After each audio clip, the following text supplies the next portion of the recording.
Bismillahirrahmanirrahim. Assalamualaikum warahmatullahi wabarakatuh. Raditu billahi robba wa bil islami dina wa bi muhammadin nabiyya wa rasulah. Rabbi syrah li sadari wa yassir li amri wahlul uqdatam min lisani yafqahu qawli. Alhamdulillah, puji syukur kita panjatkan atas kehadirat Allah Subhanahu wa Ta'ala, karena berkat limpahan rahmat dan karunia-Nya lah sehingga kita dapat berkumpul pada kesempatan ini. Salawat serta salam tak lupa pula kita curahkan kepada junjungan kita Nabi Muhammad sallallahu alaihi wasallam. Selamat siang teman-teman semua. Terima kasih atas kehadirannya pada sesi presentasi hari ini. Pada kesempatan ini, kita akan bersama-sama membahas materi yang menarik dan penting dalam mata kuliah Sintaksis Bahasa Indonesia. Presentasi ini dilaksanakan di bawah bimbingan dosen kita yang terhormat, Bapak Saifullah SPD MPD. Kemudian izinkan saya memperkenalkan anggota kelompok kami. Ada Zakia Nurbatoa sebagai pembicara pertama, kemudian saya sendiri, Samsinar, yang akan bertindak sebagai moderator sekaligus pembicara kedua. Kemudian ada Nur Rohma Aulia sebagai pembicara ketiga. Adapun judul materi yang akan kami bahas adalah memahami konsep dan unsur pokok kalimat. Semoga materi ini dapat memberikan pemahaman baru dan diskusi yang bermanfaat untuk kita semua. Selanjutnya, saya persilakan kepada Zakia Nurbatoa untuk memulai presentasi. Waktu dan tempat kami persilakan. Baik, saya pemateri pertama akan menjelaskan mengenai konsep kalimat. Kalimat adalah satuan bahasa yang paling kecil namun memiliki makna lengkap dan dapat berdiri sendiri. Dalam kalimat ada komposisi yang menyusun atau gagasan atau ide lengkap. Adapun fungsi kalimat secara umum diantaranya 1. Menyampaikan informasi, contohnya ibu memasak di dapur. 2. Menanyakan sesuatu atau interrogatif, contohnya apakah kamu sudah makan? Selanjutnya yang ketiga, memberikan perintah atau permintaan imperatif, contohnya tolong ambilkan air. Yang keempat itu menyatakan perasaan atau emosi ekspresif, contohnya wah indah sekali pemandangan ini. Kalimat memiliki struktur tertentu yang dapat dianalisis secara sintaksis untuk memahami fungsi tiap unsurnya. Baik, sekian penjelasan dari saya mengenai konsep kalimat. Selanjutnya saya serahkan ke moderator. Baik, saya akan menjelaskan mengenai unsur pokok kalimat. Dalam bahasa Indonesia, unsur pokok kalimat terdiri dari subjek dan predikat yang menjadi syarat utama terbentuknya sebuah kalimat. Selain itu, kalimat dapat pula memiliki objek, keterangan, dan pelengkap untuk memperjelas informasi. Baik, untuk memperdalam pemahaman kita, saya akan memberikan contoh pada setiap unsur-unsur yang saya sebutkan tadi.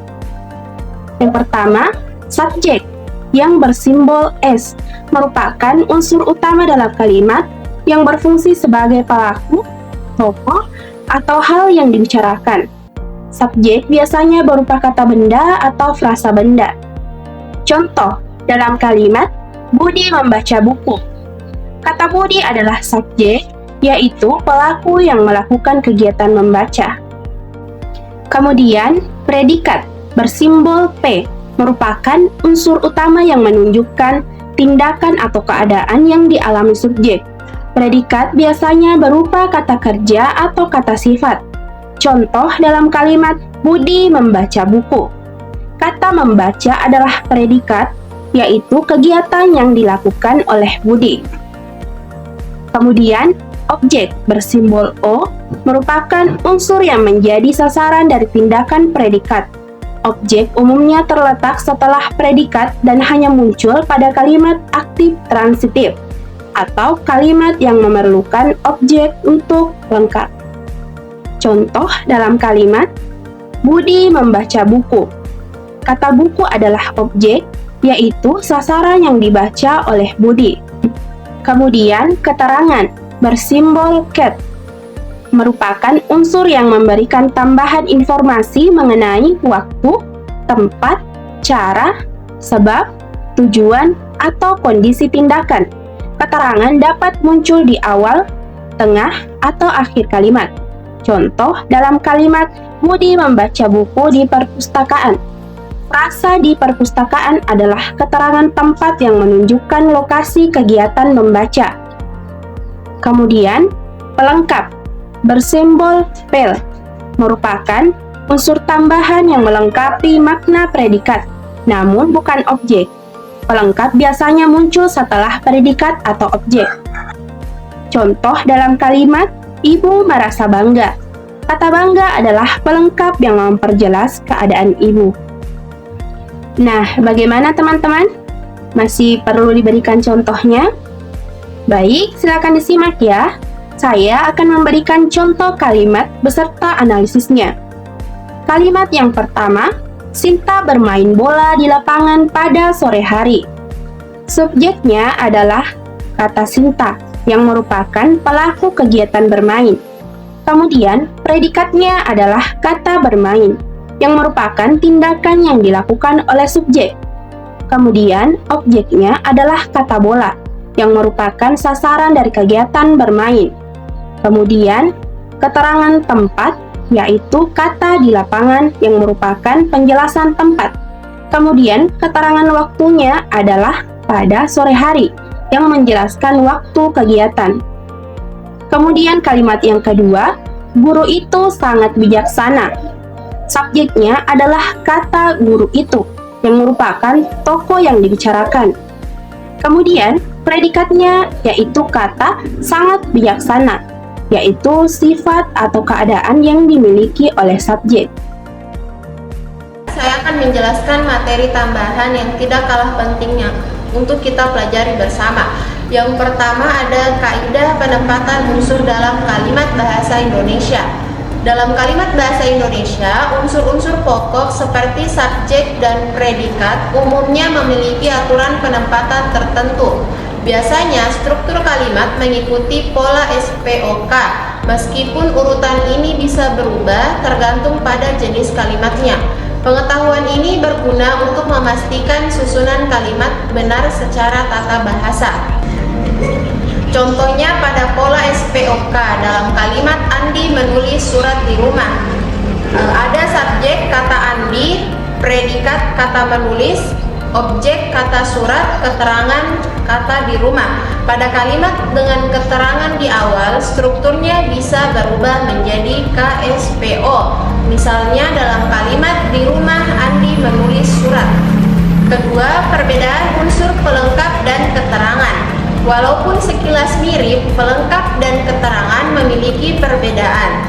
Pelengkap merupakan unsur yang melengkapi predikat, namun memiliki hubungan lebih erat dan biasanya diperlukan oleh predikat untuk melengkapi makna kalimat.